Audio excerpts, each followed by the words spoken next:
शिमला में नए साल पर मुख्यमंत्री सुखविंदर सिंह सुक्खू ने एक बड़ा बयान दिया और कहा कि 3 साल में हमारी सरकार ने नीतिगत बदलाव किए हैं।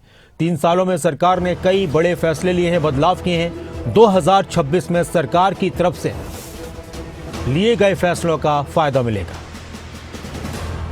नए साल में युवाओं के लिए रोजगार के अवसर खुलेंगे, नशाखोरों की कमर तोड़ेंगे।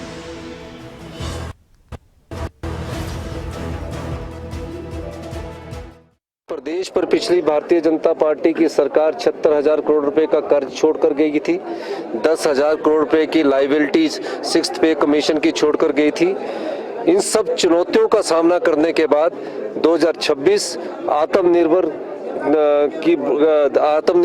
प्रदेश की दिशा में बढ़ते हुए कदम होंगे। और मैं कह सकता हूं, मुझे खुशी है कि 3 साल बाद ये धरातल पर दिखने शुरू हुए हैं। यही व्यवस्था परिवर्तन आपको आने वाले समय में नजर आएगा। प्रदेश हित में है।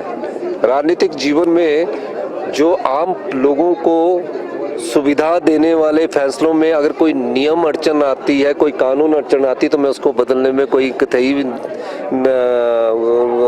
नहीं बरतूंगा। और निश्चित रूप से मैं कह सकता हूं कि गांव के किसान के लिए, युवाओं के रोजगार के लिए, महिलाओं के सम्मान के लिए जो भी फैसले उनके अड़चने आएगी उसको हम दूर करेंगे। थोड़े हमने फैसले किए, कुछ फैसलों से थोड़े समय के लिए कष्ट होता है। मैंने कई बार कहा है कि आंवले को शुरू में सुबह थोड़ा सा चबाते हो ना तो उसका स्वाद थोड़ा सा कड़वा होता है, खट्टा होता है, धीरे धीरे वो मीठा होने लगता है।